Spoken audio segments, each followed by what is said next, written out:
Hello friends, today we are discussing about the NCERT exemplar question answers of chapter 2 class 11 structure of atom. Now the first question is, which of the following conclusion couldn't be derived from the Rutherford alpha scattering experiment? Rutherford के alpha scattering experiment से कौन सी conclusion जो हमें नहीं मिलती? Most the space in the atom is empty, radius जो atom का वो 10⁻10 metre while the nucleus 10⁻15, electron moves in a circular path of fix energy called orbit. So option C, क्योंकि रदरफोर्ड जो ये रदरफोर्ड स्कैटरिंग एक्सपेरिमेंट वो हमें ये नहीं बताता कि इलेक्ट्रॉन जो सर्कुलर पाथ में ऑर्बिट के चारों तरफ घूम रहा है. Which of the following option does not represent the ground state electronic configuration of an atom? इसमें से कौन सा जो है ग्राउंड स्टेट को नहीं बताता, ग्राउंड स्टेट की कॉन्फ़िगरेशन को नहीं बताता. Now here option number B, that 1s2, 2s2, 2p6, 3s2, 3p6, 4s2, 3d9. Next, probability density of 1s and 2s orbital are given this. Here this probability density, here 1s, it is a 2s. In 2s there will be the 2 nodes and 1s there will be the no nodes. Density of doors in a region represent the probability density of finding electron in the region. On the basis of this above diagram, which of the following statement is incorrect? 1s2 with spherical shape है, ये तो ठीक है. Probability of finding the electron is maximum near the nucleus. Probability of finding the statement at a given distance is equal in all the direction. Probability of finding the electron for 2s orbital decrease uniformly as distance from the nucleus increases. तो इसमें से हमें बेटा क्या ढूंढना है? Incorrect statement. तो incorrect statement क्या कहती है कि जो 1s2 स्फेरिकल शेप है, ये तो बात ठीक है, करेक्ट स्टेटमेंट है. इलेक्ट्रॉन हमें न्यूक्लियस से पास में मिलेगा, बिल्कुल ठीक है, क्योंकि हमें एस शेल में, एस ऑर्बिटल में इलेक्ट्रॉन बिल्कुल पास में मिलता है. Probability of finding the electron in given distance is equal to in all direction. हमें एस ऑर्बिटल में जो फाइंडिंग होती है, probability of finding the electron is maximum. Yes, बिल्कुल हमें हर एक इक्वल प्रोबेबिलिटी होती है सभी डायरेक्शन में, तभी तो उसकी जो साइन जब भी तो शेप जो आती है वो कैसी आती है? Spherical. And the probability density of the electron for 2s orbital decreases uniformly as distance from the nucleus increases. जैसे जैसे आप डिस्टेंस न्यूक्लियस से डिस्टेंस बढ़ाते जाओगे तो हमें प्रोबेबिलिटी जो है वो इलेक्ट्रॉन डेंसिटी की बढ़ती चली जाएगी. नहीं, दैट इज़ द रॉन्ग. जैसे जैसे आप दूर जाएंगे तो प्रोबेबिलिटी जो है इलेक्ट्रॉन फाइंड होने की क्या हो जाती है? डिक्रीज होने लग जाती है.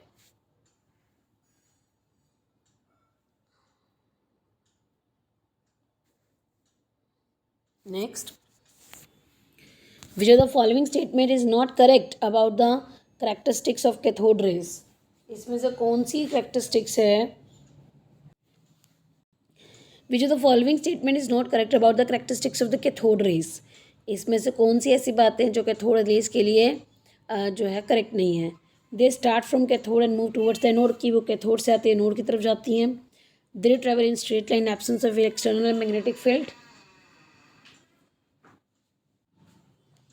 Characteristics of the cathode rays do not depend upon the material of the electrodes in cathode rays tube. कि जो कैथोड रेज जो है, कैथोड रेज जो है मटीरियल पे डिपेंड नहीं करती of electrode in cathode rays tube. Now D option is characteristics of the cathode ray depend upon the nature of the gas present in the cathode tubes.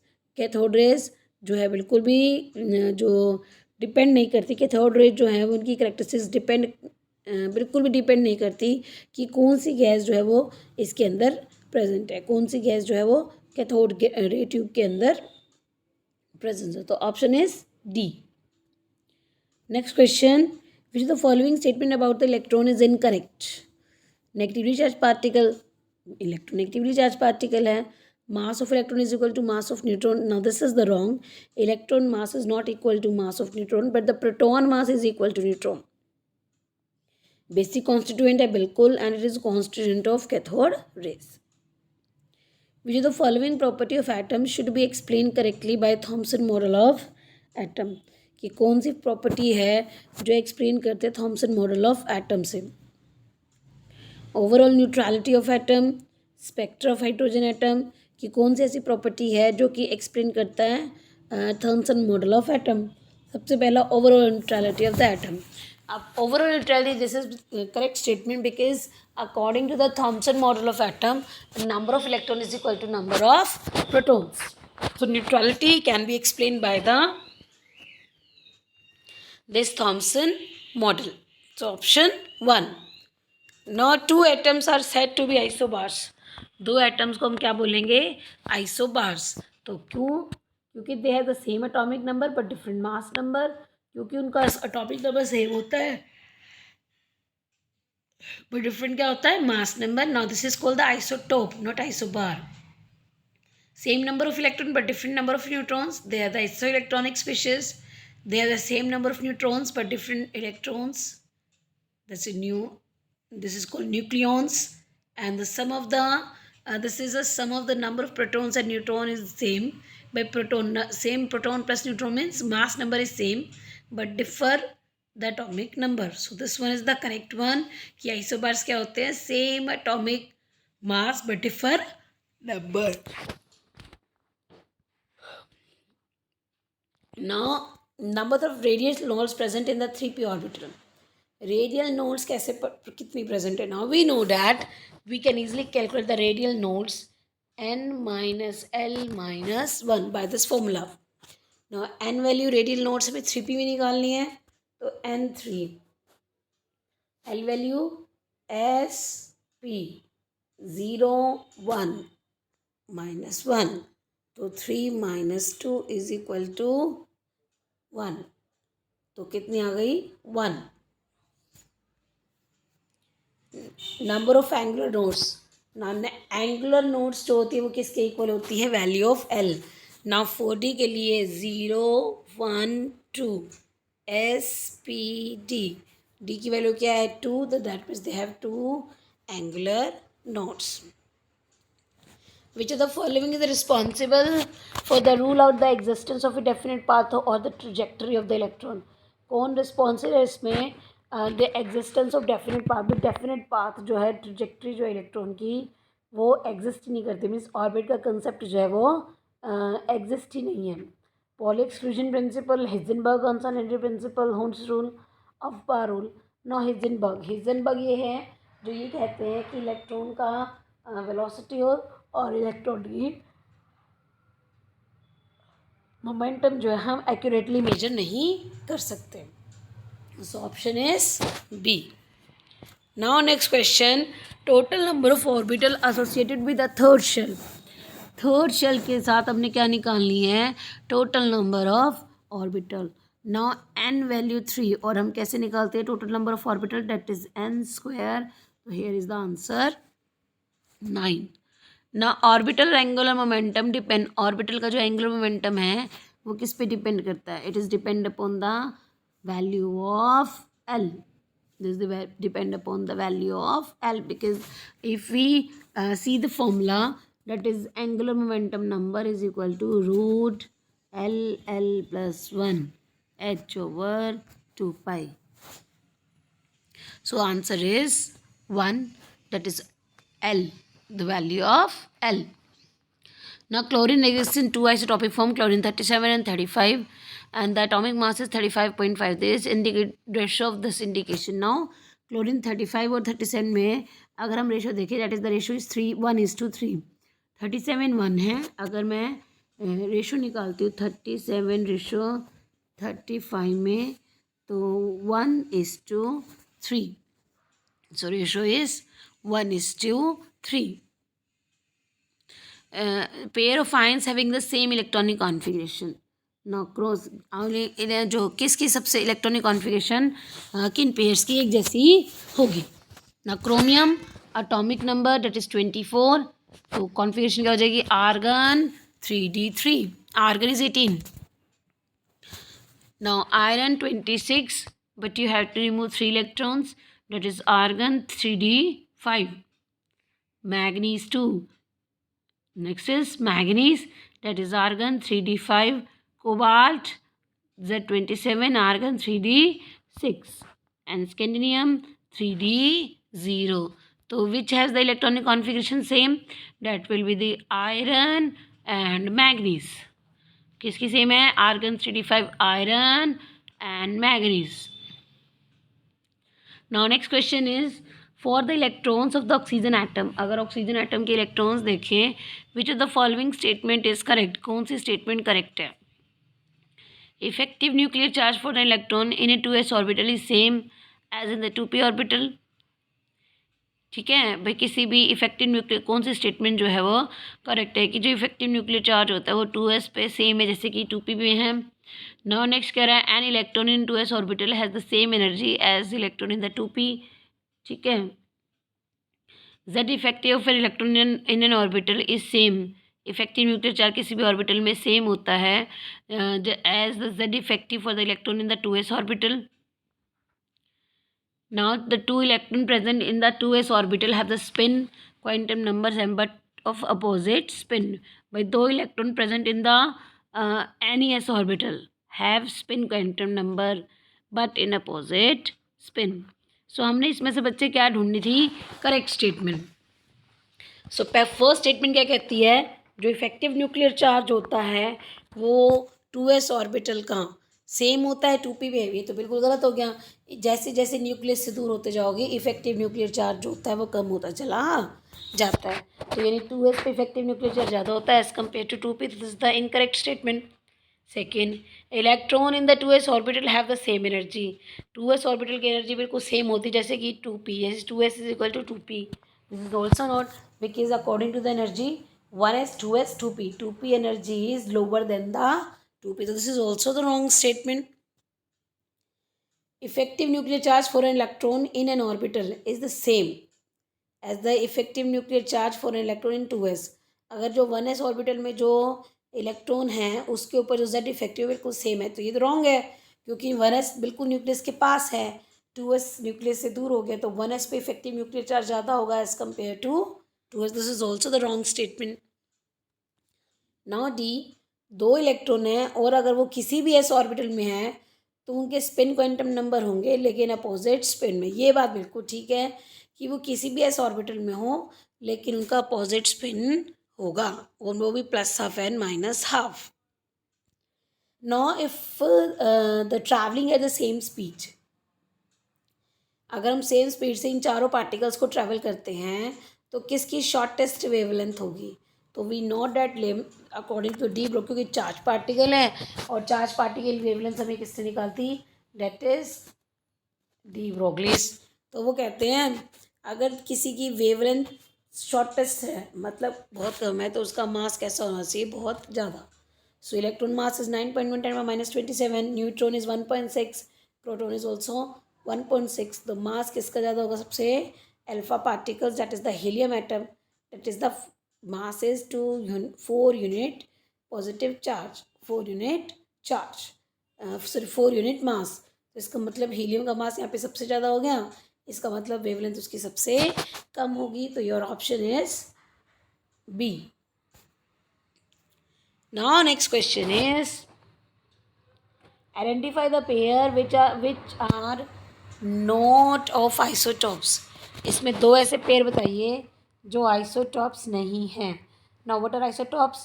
Elements having same atomic number but different mass number.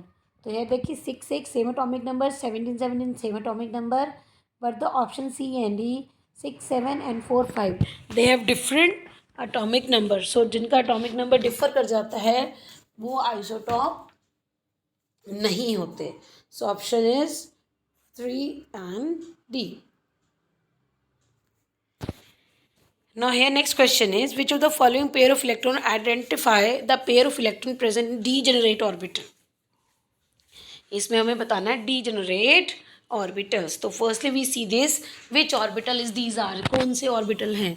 तो पहले अगर हम देखा जाए तो here orbital is L value 3 यानी 3, L value 2 0 1 2 SPD. तो this is for the 3D. 3 L value 2, that is D. Now L value 3 d orbital, L value 1 is for the p. So this is for the 3p. 3d. 4 1 is p. Now 3 and value 2 is d. 3d. So here the 3d. So this. These four are the same energy. Now next is n value 3 and d. So this is also have the same energy and 3d. So these are the same energy. So option A, n value 3, L value 2, and option D, L value 2, M value minus 1, here the magnetic quantum number minus 2, here the magnetic quantum plus 2, and the M is minus 1, minus half, and plus half. So कैसे आप degenerate orbital means orbital of the same sub shell of the main same main shell. भाई orbital same orbital जो है sub shell बिल्कुल same होना चाहिए. Their L value also the same. L value भी कैसी होनी चाहिए, बिल्कुल सेम होनी चाहिए. And the two pairs have different value N और L, hence they can not be having the same energy. तो बाकियों की एन और एल वैल्यू डिफर कर रही है, तो इसका मतलब इनकी एनर्जी जो है वो बिल्कुल भी सेम होगी. यही दो है जिनकी जो एन और एल वैल्यू जो है वो सेम है, तो that's why they have the similar energy. Now which of the following set of quantum numbers are correct. इसमें से आपको बताना है कौन सा क्वांटम नंबर करेक्ट होगा. Now n is equal to 1, l is equal to 1, which is not possible. n not equal to l. b n equal to 2, l is equal to 1, this is possible. Now n is equal to 3, l is equal to 2. Yes, n value 2, l value 1, that is 2p, n value 2, 3, and this is for the 3d, and this is for the 3f. This is not possible. So their option B and C orbitals are possible. Now next question is, in which of the following pairs the ions are isoelectronic. अब इन pairs में से कौन सा ion से isoelectronic होंगे. Now what is isoelectronic. Species having the same number of electrons. Sodium positive, Mg2 positive, sodium has 10,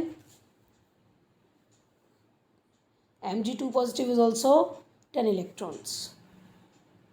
Aluminium 3 positive, atomic number 13, 3 positive means 10. O negative, O negative, O means oxygen में कितने होंगे 8, 1 negative plus यानी 9. तो कौन सा charge हो जाएगा, कौन कितने इलेक्ट्रॉन हो जाएंगे 9. So that means this pair does not have the isoelectronic species. Now here sodium positive 10, O2 negative also 10, N3 negative. Now nitrogen 3 and 3 negative plus 3, that is 10 electron. Chlorine negative, chlorine outermost shell, chlorine has 17 or 1 negative charge, that is 18. So this is also not the isoelectronic. So which one is the isoelectronic? That will be the option 1 and option C. A and C are the isoelectronic species, but B and D is not the isoelectronic species. Now next question is, which of the following statements concerning the quantum number are correct. इसमें से कौन सी statement है जो regarding quantum number से correct है. तो first is angular quantum number determine the 3 dimensional shape of the orbitals. Yes, क्योंकि angular quantum number means L, और एल 0 है डैट मीन्स एस ऑर्बिटल है, एल 1 है तो पी ऑर्बिटल है. और एस ऑर्बिटल हम शेप कैसे बताते हैं, स्फेरिकल, पी डम्बल.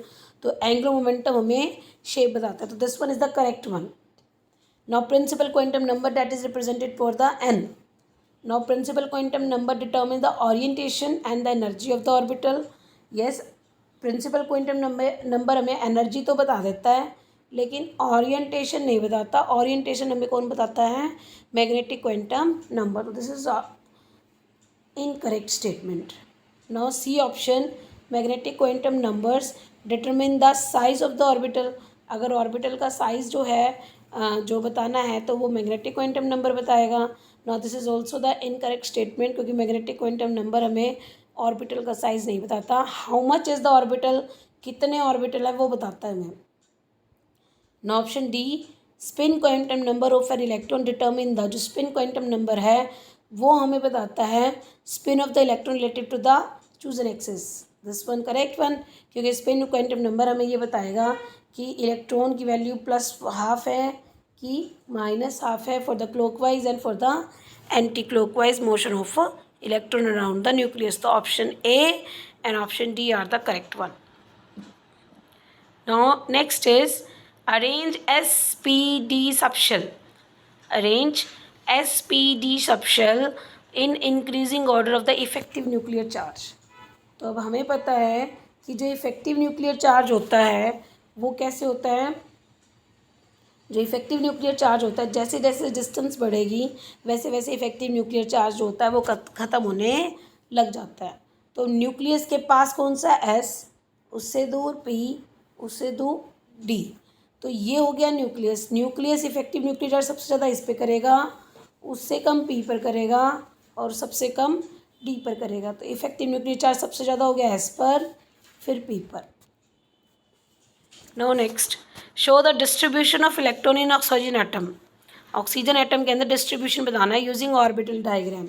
तो distribution means atomic number 8, configuration 1s2, 2s2, 2p4। Orbital diagram, how can you use this? This is for the 1s, this is for the 2s and this is for the 2p। 1s है 1 orbital, 2s is also the 1 orbital but 2p have 3 orbital, 2p x y and z, 1 2 3 4। Clear? सो हम इस तरह से orbital diagram जो है वो बना सकते हैं। Now the show the distribution of electron in oxygen atom using orbital diagram. हमें ऑक्सीजन एटम एटॉमिक नंबर 8, ठीक है, sorry, this is the number of electron in the nickel, atomic number 28, and we have to write down the electronic configuration of nickel 2 positive. Now in nickel atomic number 28, so configuration is argon 3d8 4s2। argon is atomic number 18, तो हमें निकल 2 positive करना है। तो configuration क्या हो जाएगी निकल 2 पॉजिटिव की? argon 3d8, 2 electron has to be removed from the outermost shell. Now which of the following orbitals are degenerate? Degenerate means same energy, तो इनमें से किस ऑर्बिटल की एनर्जी सेम होगी? So all 3d have same energy, all 4d have same energy, तो 3dxy, 3dyz, 3dz², these are the same energy, so these three are the degenerate. 4dxy, 4dyz, 4dz², they are the degenerate orbital. Calculate the number of angular nodes and the radial nodes present in the 3p orbital. Now angular nodes L से निकालते हैं, that is radial nodes by the formula n minus L minus 1. Now for the p L value 2, for the p L value 1, sorry, L value 1 0 for the S, and p p के लिए कितनी हो जाएगी L की value 1.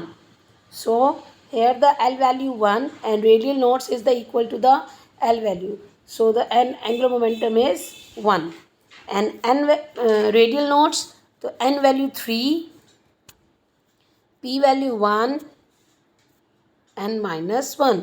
So the number of radial nodes is also 1 and angular nodes is also 1. Now next, arrangement of orbital on the basis of the energy. Arrangement of orbital on the basis of the energy is based upon their n plus L value. जो arrangement होता है energy का वो n plus L value पे use होता है। भाई अगर n plus L वैल्यू की एनर्जी कम होगी तो n plus L वैल्यू कम होगा तो एनर्जी भी कम होगी, n plus L वैल्यू ज़्यादा होगी तो एनर्जी भी ज़्यादा होगी। फॉर द अगर वो n plus L value 2 orbital की बिल्कुल सेम है तो then it's depend upon the value of n। अगर n वैल्यू लोअर होगी तो एनर्जी भी लोअर होगी, n वैल्यू ग्रेटर होगी तो एनर्जी भी ग्रेटर होगी। तो इस इन्फॉर्मेशन के बेस्ड पर आपने अरेंज करना है फॉलोइंग ऑर्बिटल्स को increasing order of energy. Now 1s 2s 3s 2p।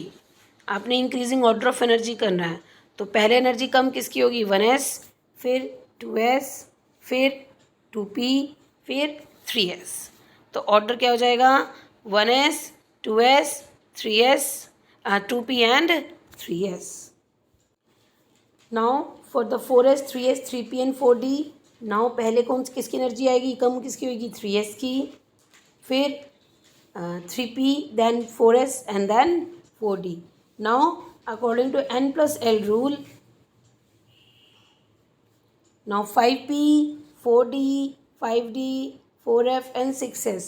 now for 5p के लिए हो जाएगी 5 plus 1 6, 4d के लिए 4 plus 2 6, 5d के लिए हो जाएगी 5 plus 3 2, that will be 7।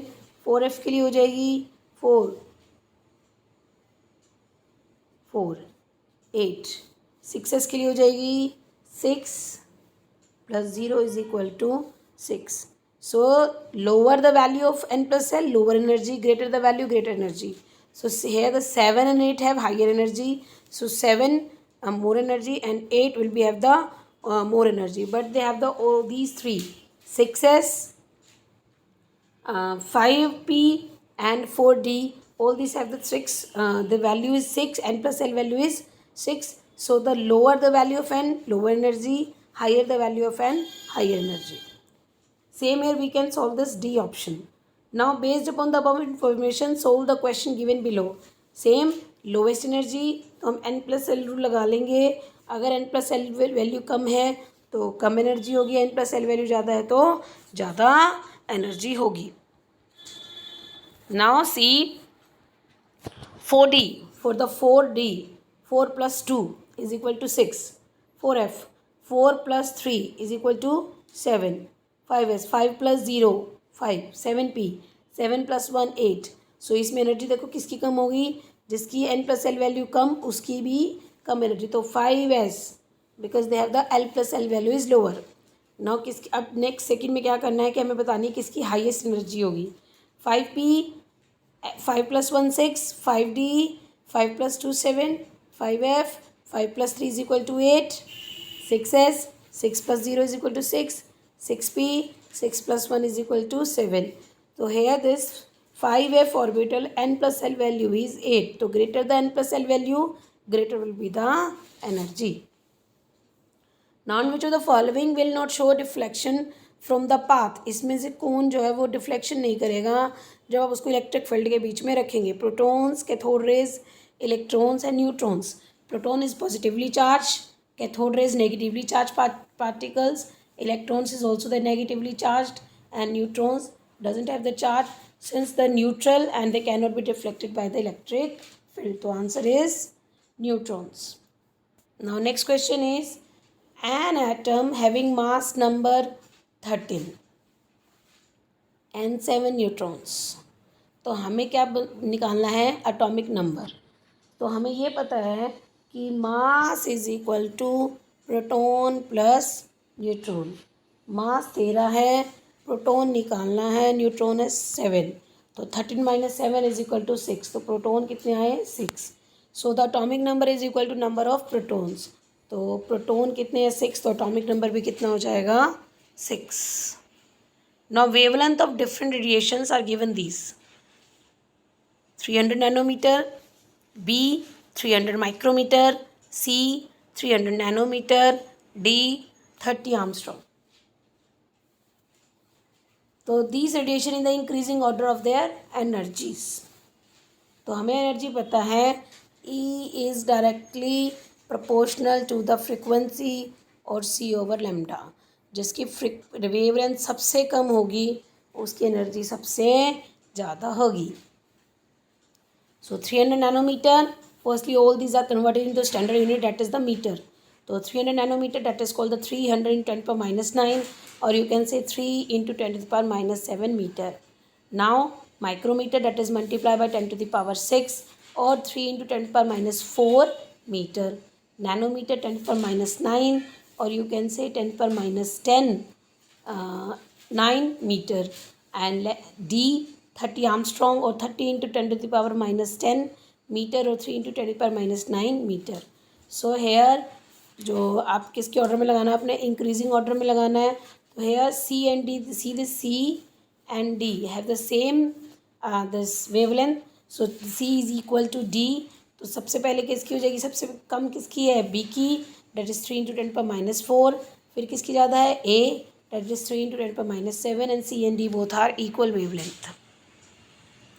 Now next question is electronic configuration of the valence shell of copper is 3d10 4s1. जो कॉपर की वैलेंस शेल की कॉन्फ़िगरेशन है 3d10 4s1, ये नहीं होती पर 3d9 4s2.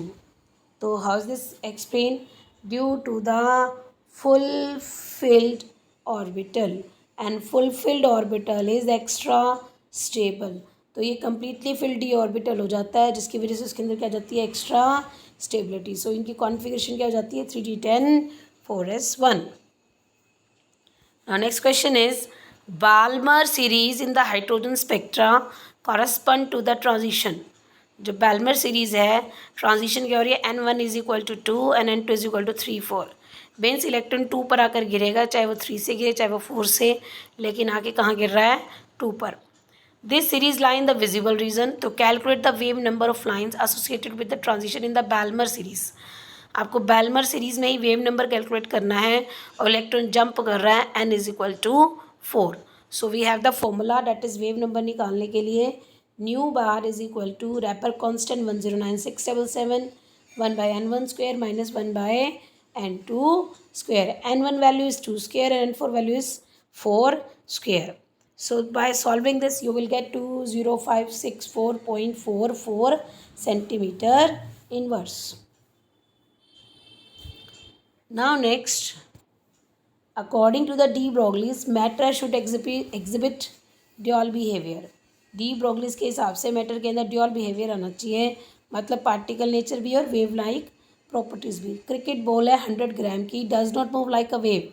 जो 100 ग्राम की जो बॉल है वो वेव की तरह नहीं मूव करती, ठीक है, does not move like a wave when it is thrown by a bowler at a speed of 100 kilometre per hour. अगर 100 किलोमीटर पर आवर के हिसाब से उस स्पीड से उसको डाला जाए तो वो वेव की तरह मूव नहीं करती. तो calculate the wavelength of the ball. So this the de Broglie's equation. तो डी ब्रोगलीज इक्वेशन क्या कहती है, lambda is equal to H over M V. Now H value 6.626 10 to the power minus 34. m, that should be in the kg. Mass is 100 gram or 0.1 kg. Now speed is 100 kilometer per hour, but you have to use in meter per second, and it comes out to be 1000 by 36 meter per second. By putting all these values, the wavelength of that ball comes out to be 2.387 into 10 to the power minus 34 meter. So if we see this, since the wavelength is very small, the wave nature cannot be detected. So I hope you understand these questions. Okay, bye bye.